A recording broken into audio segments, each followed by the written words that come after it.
Hello दोस्तों, स्वागत है आपके अपने चैनल वन प्लस स्टडी में। आज हम जानने वाले जीके के 50 महत्वपूर्ण सवालों जो आपके सरकारी परीक्षाओं के लिए बहुत ही जरूरी है। चलिए देर न करते वीडियो को शुरू करते हैं।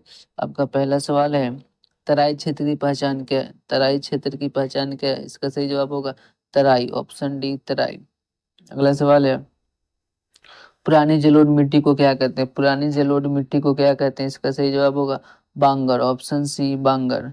अगला सवाल देखते हैं, हर साल बाढ़ वाला नया जलोढ़ क्षेत्र क्या कहलाता है? हर साल बाढ़ वाला नया जलोढ़ क्षेत्र क्या कहलाता है? इसका राइट आंसर होगा खादर, ऑप्शन सी खादर कहलाता है। अगला सवाल है, पश्चिमी तट की नदियां क्या बनाती है? पश्चिमी तट की नदियां क्या बनाती है? इसका सही जवाब होगा एस्च्यूरी बनाती है, ऑप्शन सी। अगला सवाल है, केरल की लेगुन झीलें क्या कहलाती? केरल की लेगुन झीलें क्या कहलाती? इसका सही जवाब होगा कयाल, ऑप्शन सी कयाल। अगला सवाल है, भारत का एकमात्र सक्रिय ज्वालामुखी कहाँ है? भारत का एकमात्र सक्रिय ज्वालामुखी कहाँ है? इसका सही जवाब होगा अंडमान और निकोबार में, ऑप्शन सी। अगला सवाल है, अंडमान को निकोबार से कौन अलग करता है? इसका सही जवाब होगा 10 degree channel, option C 10 degree channel अलग करता है। अगला सवाल है, लक्षद्वीप किस प्रकार के द्वीप हैं? लक्षद्वीप किस प्रकार के द्वीप हैं? इसका सही जवाब होगा प्रवाल द्वीप, ऑप्शन सी प्रवाल द्वीप। अगला सवाल है, मिनिकॉय को मालदीव से कौन अलग करता है? इसका सही जवाब होगा 8 degree channel, option A 8 degree channel. अगला सवाल है, थार रेगिस्तान के अर्धचंद्राकार टीलों को क्या कहते हैं? इसका सही जवाब होगा बरखान, ऑप्शन बी बरखान कहते हैं। अगला सवाल है, कांडला किस प्रकार का बंदरगाह है? कांडला किस प्रकार का बंदरगाह है? इसका सही जवाब होगा ज्वारीय बंदरगाह, ऑप्शन डी। अगला सवाल है, भारत का सबसे बड़ा प्राकृतिक बंदरगाह कौन सा है? भारत का सबसे बड़ा प्राकृतिक बंदरगाह कौन सा है? इसका सही जवाब होगा मुंबई, ऑप्शन बी मुंबई। अगला सवाल है, भारत का सबसे बड़ा कंटेनर बंदरगाह कौन सा है? भारत का सबसे बड़ा कंटेनर बंदरगाह कौन सा है? इसका सही जवाब होगा JNPT, ऑप्शन सी JNPT। अगला सवाल है, भारत का सबसे गहरा लैंड लॉक्ड बंदरगाह कौन सा है?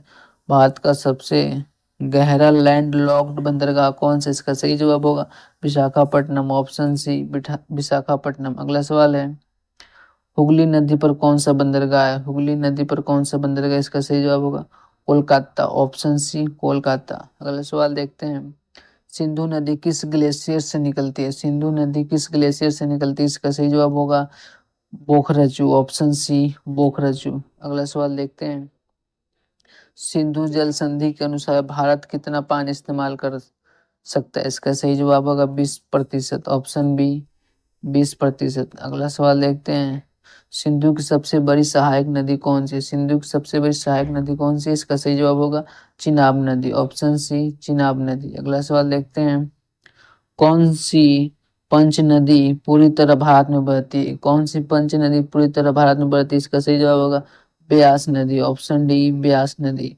अगला सवाल देखते हैं, गंगा नदी गंगा नदी का नाम कहाँ पड़ता है? गंगा नदी का नाम कहाँ पड़ता है? इसका सही जवाब होगा देवप्रयाग में, ऑप्शन डी देवप्रयाग में। अगला सवाल है, गंगा की सबसे बड़ी सहायक नदी कौन सी है? गंगा की सबसे बड़ी सहायक नदी कौन सी? इसका सही जवाब होगा यमुना, ऑप्शन डी यमुना। अगला सवाल देखते हैं, ब्रह्मपुत्र नदी किस ग्लेशियर से निकलती है? ब्रह्मपुत्र नदी किस ग्लेशियर से निकलती है? इसका सही जवाब होगा चेमायोंग डोंग, ऑप्शन बी।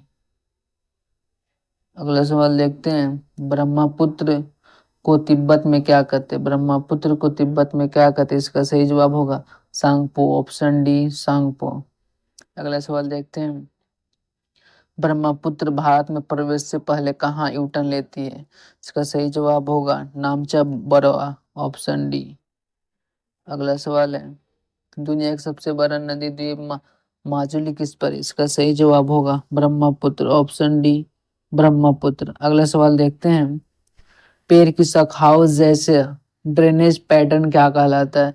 पेड़ की शाखाओं जैसा ड्रेनेज पैटर्न क्या कहलाता है? सही जवाब होगा dendritic pattern, option B dendritic pattern. अगला सवाल देखते हैं, सहायक नदियां मुख्य नदी से समकोण पर मिले तो क्या कहलाता है?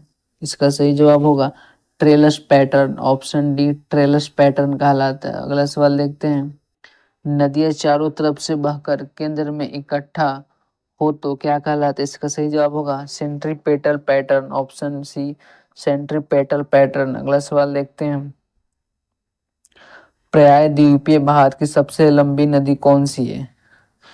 प्रायद्वीपीय भारत की सबसे लंबी नदी कौन सी है? इसका राइट आंसर होगा ऑप्शन डी गोदावरी। अगला सवाल देखते हैं, दक्षिण भारत की गंगा किसे कहा जाता है? दक्षिण भारत की गंगा किसे कहा जाता है? इसका सही जवाब होगा कावेरी, ऑप्शन सी कावेरी को कहा जाता है। अगला सवाल देखते हैं, कौन सी नदी कर्क रेखा को 2 बार काटती है? कौन सी नदी कर्क रेखा को 2 बार काटती है? इसका सही जवाब होगा माही नदी, ऑप्शन सी। अगला सवाल है, कौन सी नदी कच्छ के रण में विलीन हो जाती है? इसका सही जवाब होगा लूनी नदी, ऑप्शन सी लूनी नदी। अगला सवाल है, भारत का सबसे ऊंचा जल प्रपात कुंचिकल किस पर है? इसका सही जवाब होगा वराही, ऑप्शन सी वराही। अगला सवाल है, भारत का नियाग्रा किस जल प्रपात को कहते हैं? भारत का नियाग्रा किस जल प्रपात को कहते हैं? इसका सही जवाब होगा चित्रकूट, ऑप्शन डी चित्रकूट। अगला सवाल है, एशिया का पहला जल विद्युत स्टेशन कहाँ लगा? एशिया का पहला जल विद्युत स्टेशन कहाँ लगा? इसका सही जवाब होगा कावेरी, ऑप्शन सी कावेरी में। अगला सवाल है, टिहरी बांध किन नदियों के संगम पर है? टिहरी बांध किन नदियों के संगम पर है? इसका सही जवाब होगा भागीरथी और भिलंगना, ऑप्शन बी। अगला सवाल है, लंबाई में सबसे लंबा बांध हीराकुंड किस पर है? इसका सही जवाब होगा महानदी, ऑप्शन बी महानदी। अगला सवाल है, भारत का सबसे ऊंचा ग्रेविटी डैम कौन सा है? भारत का सबसे ऊंचा ग्रेविटी डैम कौन सा है? इसका सही जवाब होगा भाखरा नांगल बांध, ऑप्शन सी भाखरा नांगल बांध। अगला सवाल है, एशिया का सबसे बड़ा आर्क डैम इडुक्की कहाँ है? इसका राइट आंसर होगा केरल, ऑप्शन सी केरल।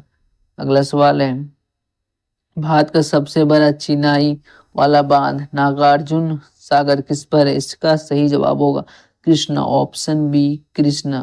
अगला सवाल है, भारत का सबसे बड़ा चालू जल विद्युत संयंत्र संयंत्र कौन सा है? इसका सही जवाब होगा कोयना, ऑप्शन डी कोयना। अगला सवाल देखते हैं, सबसे बड़ी भूमिगत जल विद्युत परियोजना नाथपा झाकरी किस पर है? इसका सही जवाब होगा सतलुज, ऑप्शन सी सतलुज। अगला सवाल देखते हैं, भारत का पहला परमाणु ऊर्जा संयंत्र तारापुर कहाँ है? इसका राइट आंसर होगा महाराष्ट्र, ऑप्शन डी महाराष्ट्र। अगला सवाल देखते हैं, सबसे ज्यादा क्षमता वाला परमाणु संयंत्र कुडनकुलम किसके सहयोग से? इसका राइट आंसर होगा रूस, ऑप्शन सी रूस के सहयोग से। अगला सवाल है, उत्तर भारत में सर्दियों की बारिश का कारण क्या है? उत्तर भारत में सर्दियों की बारिश का कारण क्या? इसका राइट आंसर होगा पश्चिमी विक्षोभ, ऑप्शन बी पश्चिमी विक्षोभ।